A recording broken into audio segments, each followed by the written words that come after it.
The governor of Missouri is literally the nephew of the guy who murdered Emmett Till. And that shit's a fact. Damn. Oh!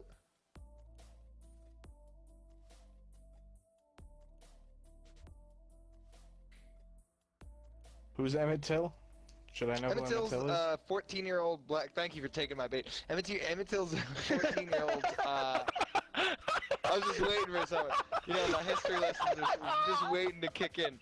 So Emmett Till. Why'd you do it, Mike? Chicago in 1955. Oh God, not one of us did it, but that fucking idiot comes along and just after a fucking 20-second silence. He was a black kid from Chicago in 1955 who went down to visit his uncle in I believe it's Missouri, somewhere deep in the fucking south, somewhere in the asshole of nowhere. He goes to visit his family down there, and he's like from Chicago. There's a much higher like.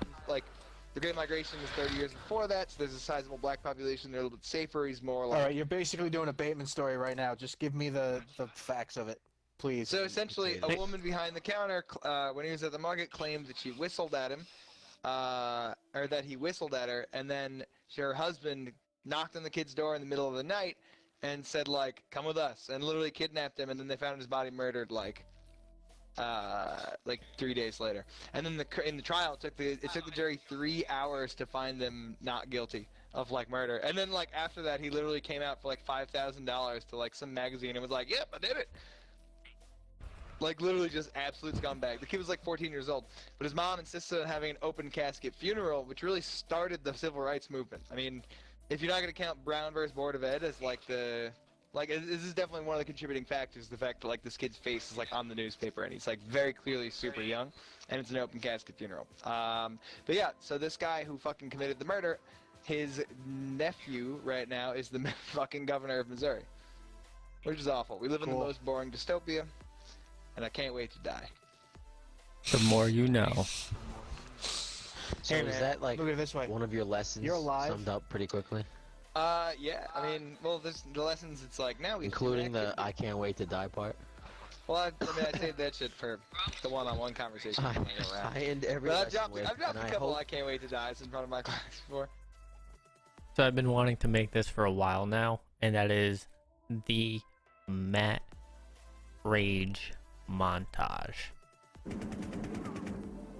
Are you actually kidding me, you fucking retard?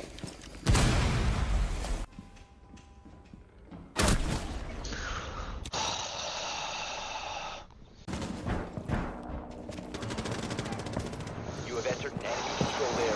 Leave now. Ash is on yellow stairs. Spotted.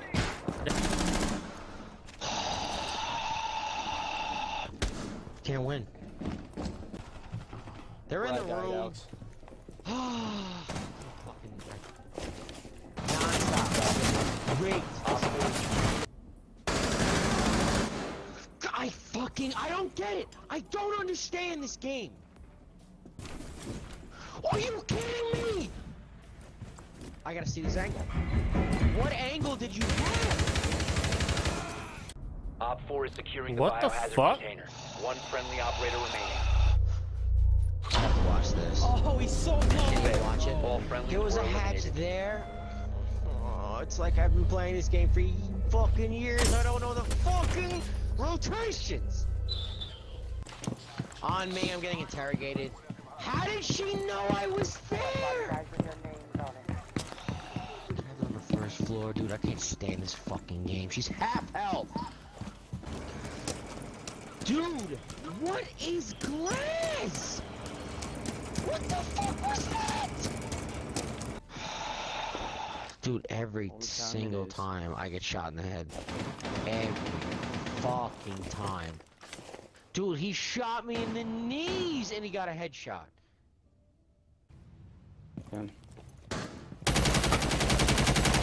Yo, are you Controller battery dead low. ass?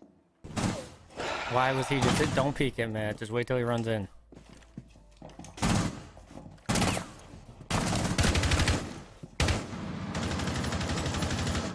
Friendly last Last operator standing. Op 4 is securing the biohazard container. He was laying down? I'm fucking beyond. I, Mission I, failed. I All did tell you friendlies not to have been peek it till he neutralized. pushed in. By the way, that all happened within like 2 hours of recording. I have more. Guy walks up to me who I've never seen before. He goes, "You Matt?" I was like, "Yeah." He's like, "Ah, so I'm the one that's gonna be taking up some of the reins that you're leaving behind." I'm like, "Yeah, I guess so." He's like, "It's a damn shame to see another white fella leaving," and then he just walked away from me. I was like, "What the my fuck?" god. It's like, who gives a shit? And then I was like, "What?" Holy hell. Dude, I get that shit a lot. When I was like loading customers with their trucks in the yard, they would be like, "It's nice to see a white fella fucking working these machines." I'm like, "What the fuck? I didn't even say anything to you." Jesus. Why are you bringing Yeah, this shit it's up? like, It's dude, like- no, that's fucking crazy, man. Like, I would. Could you imagine? Like, and also, it's like not only are you. It's like thinking that it's like shit, the. It's also that I'm you're not saying it racist out loud. unless It's- you are. It's like Jesus Yeah, it's- Christ, guy. Oh, dude, and that's the thing is that like you, I would like whenever someone is doing shit for me, like a waiter, I'm never like, thank God it's this white guy. Like I don't even think that shit. But could you imagine being so comfortable in thinking that you're gonna say it to him, like, thank God you're the white guy that I got. Like that is Like, fucking the- bananas. Like That the is second insane. sentence you've ever said to me in your Yeah. entire Yeah. life. We gotta fucking that's get all your- the baby yeah. boomers and we gotta literally wipe them out. They're just fucking bad news, dude. We gotta kill them all. We gotta put them up against the wall. We gotta throw them from our helicopters. then, we gotta do something. I guess, yeah, but this same guy, I guess he used to work there before, and I was asking these other guys, I'm like, and I told them what he said, they're like, "Oh yeah, he's like a horrible racist," and I'm like, "Really? I couldn't tell." Yeah, man. Dude, that's like I got a job interview teaching like before I had this job, like over the summer, like 2017. And the principal that like went in, I had like a couple interviews lined up. But there's one of these principals. He used to be like a dentist, and then he became a principal, and he was like 120. And it was like a school. It's like a couple blocks from my apartment, so it's like all like Caribbean kids. And he was literally, he gave me the wettest handshake of all time, and he's like 90 pounds soaking wet in a giant suit from the 1940s, and he was just like, "What kind of kids are you teaching now?" And I was like, "Oh, it's like a 7th grade English class." And I was like, blah, blah, blah. And he was like, "No, but what kind of kids?" And I was like, "Oh," I was like, "Well, some of them," I was like, "They're 13, you know, it's like half Hispanic and half like Haitian." And he goes, "Hey, you know, the Haitian kids don't speak any English, but forget those Hispanic kids, forget about it. They never show up." He's like, "At least the Haitian kids are there, but they're not learning." And I was like, "Oh." I was like, "Man, this is a job interview." And there's like other people in the room too, and I was like, "Holy fuck." I was like, I don't know how to respond to that one. Another thing.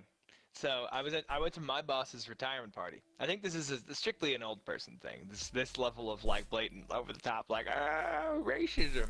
Like, so my boss is retiring and he's like fucking 58 probably. He's probably in his 60s. But his fucking first boss that hired him in like 1980 was there at the retirement party. And this guy was fucking 1,000 years old. And they had him give a speech. And like it's a big hall. There's like hundreds of people there. It's like a wedding-sized thing. Everyone's dressed up nice. There's a microphone, and this guy's giving a speech, and he's talking about how he shouldn't have hired Nick because of like racial quotas. And like, keep in mind, most of this audience that's there is black, but also the guy's microphone isn't working because they can't. He's holding it like too far away, and he's just going on about racial quotas for like 2 minutes. And he's like, because Nick Mazzarella was Italian and not black, I shouldn't have hired him, but I took it. And then the microphone kicks, and I can hear it because I'm sitting right there, and me and the guy next to me are like drunk as fuck. We were like, holy shit.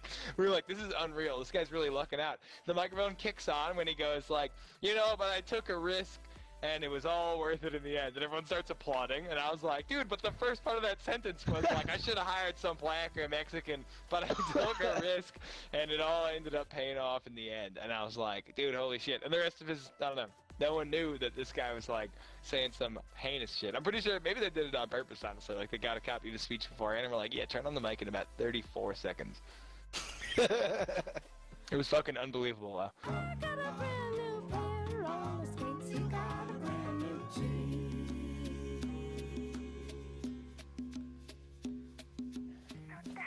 Thanks, everybody. Friendly operator remaining. I was even fucking Op 4 is around. securing the container. You all you fucking losers. All friendlies were eliminated.